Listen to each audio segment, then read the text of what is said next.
Assalamu alaikum, science grade 8. Today's topic is uses of acids or bases, or given on page number 82 of your textbook.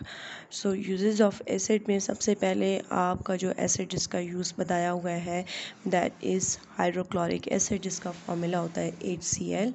तो उसकी uses में क्या है कि एक तो आपकी जो मेटल्स हैं जब आप उनको एयर में छोड़ देते हैं या मॉइस्चर में छोड़ देते हैं तो वो ऑक्सीजन के साथ रिएक्ट कर लेती हैं और उनकी सरफेस पर जंग लग जाता है, रस्ट जिसको बोलते हैं। तो उसको रस्ट को मेटल्स की सरफेस से क्लीन करने के लिए हम हाइड्रोक्लोरिक एसिड को यूज़ करते हैं। इसके अलावा जो कॉमन सॉल्ट होता है, टेबल सॉल्ट, जो आप किचन में भी यूज़ करते हैं, NaCl जिसका फार्मूला है, वो जब हम हासिल करते हैं तो वो प्योरीफाई नहीं होता, उसको प्योरीफाई करने के लिए भी ये यूज़ होता है।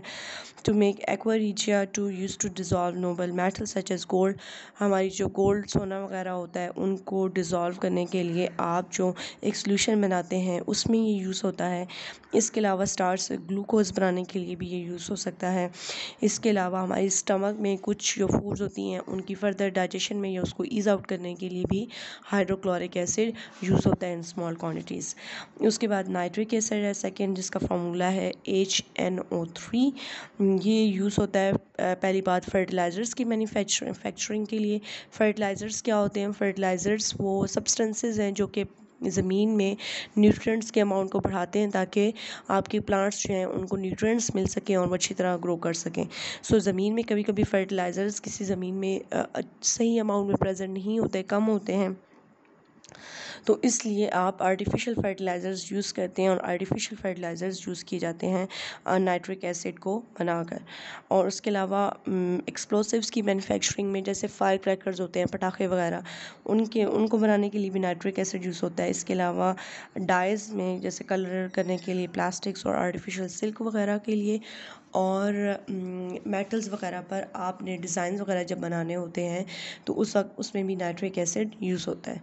Next is sulphuric acid H2SO4। इसके यूजेस बहुत ज़्यादा डाइवर्स हैं, इसलिए इसको किंग ऑफ केमिकल्स कहते हैं क्योंकि बहुत ज़्यादा यूज़ होता है।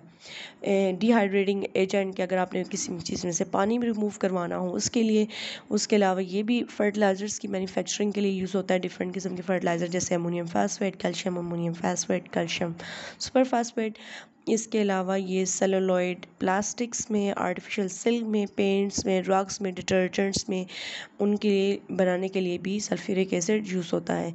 इसके अलावा पेट्रोलियम को रिफ़ाइन करने में यानी कि उसको साफ़ करने में, क्रूड ऑयल वगैरह को, उसमें टेक्सटाइल कपड़े बनाने के लिए, पेपर, लेदर इंडस्ट्रीज़, इन सब इंडस्ट्रीज़ में भी यूज़ हो रहा है।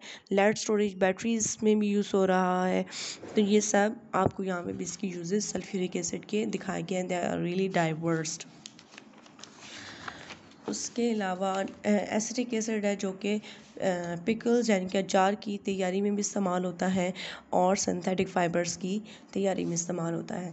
नेक्स्ट हमारा टॉपिक है बेसिस एंड एल्कलीज। बेसिस और एल्कलीज जो हैं वो सब्सटेंसेस का ग्रुप है। इस ग्रुप में हमने वो सब्सटेंसेस रखे हैं जो, पहली बात ये है कि अगर उनका एक्वस सोल्यूशन बनाया जाए, मींस पानी के अंदर हल किया जाए, तो वो हाइड्रो ऑक्साइड आयंस देते हैं जिनको हम OH नेगेटिव से रिप्रेजेंट करते हैं। ये होते हैं आपके हाइड्रो ऑक्साइड आयंस। अब एसिड्स में जब हमने पढ़ा था तो एसिड जो होते हैं वो आपके हाइड्रोजन आयंस यानी कि H पॉजिटिव आयंस देते हैं। सो अब जो आपकी बेसिस हैं ये तो हमें पता चल गया कि वो हाइड्रो ऑक्साइड आयंस देती हैं, लेकिन जो सारी बेसिस होती हैं उनमें से कुछ बेसिस ऐसी हैं जो पानी के अंदर डिज़ोल्व हो जाती हैं, सॉल्युबल हैं। वो बेसिस जो पानी के अंदर सॉल्युबल हैं उनको आप कहते हैं एल्कलीज।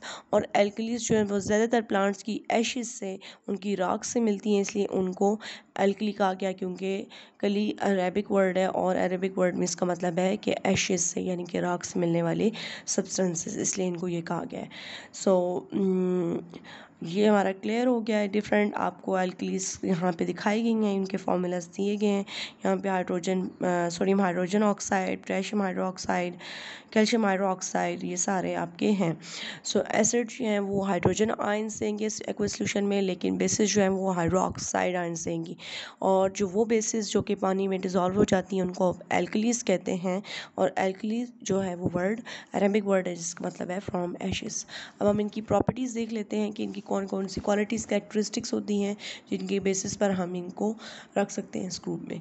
पहला तो ये है कि ये इनका जो टच होता है वो सोपी होता है, ये साबुन की तरह लगते हैं, और इनका जो टेस्ट होता है वो बिटर होता है। और जब हम एसिड्स की बात करें तो उनका टेस्ट सावर होता है।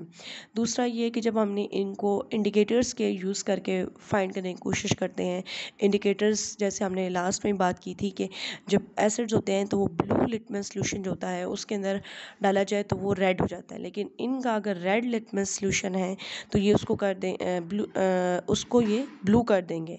अगर फिनाफ्थलीन आप इंडिकेटर यूज़ कर रहे हैं तो वो कलरलेस होती है, लेकिन इसको डालेंगे तो उसका कलर पिंक हो जाएगा। अगर मिथाइल ऑरेंज इंडिकेटर यूज़ कर रहे हैं तो उसमें अगर आप बेसिस को डालेंगे तो वो कलर येलो हो जाएगा। ये चेंज ऑफ कलर आपको सिर्फ एक प्रूफ देता है कि ये एसिड्स हैं या एल्कलीस हैं। अगर आपके पास एक सब्सटेंस लाया गया है और आपसे कहा जाता है कि आप आइडेंटिफाई करें कि ये एक एसिड है या बेस है या एल्कली है, तो आप इंडिकेटर्स को यूज़ करके उनके कलर्स के चेंज के अकॉर्डिंग बता सकते हैं कि वो आपके पास जो सब्सटेंस है वो एसिड है या बेस है। इसके अलावा इनकी भी जो एक्वस सॉल्यूशन है, पानी के अंदर हल किए होते हैं सॉल्यूशन है, वो गुड कंडक्टर्स ऑफ इलेक्ट्रिसिटी हैं, बिजली के अंदर से जाने देते हैं अपने आप को। ये भी जो हैं ये जब एसिड के साथ रिएक्ट करते हैं, जैसे ये वाला एसिड है ये बेस है, तो ये क्या बना देते हैं, ये सॉल्ट बनाते हैं और साथ वाटर, और इसको आप न्यूट्रलाइजेशन रिएक्शन कहते हैं। ये पीछे एसिड की फॉर्मेशन में भी हमने पढ़ा था, देखा था। उसके अलावा हमने इनको यूज़ कर सकते हैं कि डिफरेंट रिएक्शंस करवा के पता करवा सकते हैं कि ये क्या प्रोड्यूस करेंगे। तो इन क्या होता है कि जब एल्कलीस को हम अमोनियम सॉल्ट्स के साथ हीट करवाते हैं तो एक तो नंबर एक अमोनिया गैस प्रोड्यूस होती है, और दूसरा ये है कि आपका जो अमोनिया है वो वाला वो आपका मॉइस्ट रेड लिटमस पेपर को ब्लू कर देता है। और जब आपकी इस रिएक्शन के दौरान अमोनिया गैस प्रोड्यूस होगी जिसकी पंजेंट स्मेल होगी, तो हमें पता चल जाएगा कि ये जो सब्सटेंस है हमारा दैट इज़ अ बेस और एल्कली। जैसे यहाँ पे आपको दिखाया गया है कि कैल्शियम हाइड्रोक्साइड है इसके अंदर ये यहाँ पे, और साथ आपने अमोनियम क्लोराइड जो एक सॉल्ट है उसको आपने ऐड कर दिया है, इन दोनों को मिक्स किया है, तो साथ आपकी यहाँ पे अमोनिया गैस प्रोड्यूस हो रही है। जब ये रिएक्शन हो गया तो आपको पता चल जाएगा कि ये जो आपने इधर यूज़ किया है वो एक एल्कली सब्सटेंस था। ये फैट्स के साथ रिएक्ट करके सोप बना देती हैं। आज के लिए इतना काफ़ी है। कल हम पढ़ेंगे uses of basis and alkalis.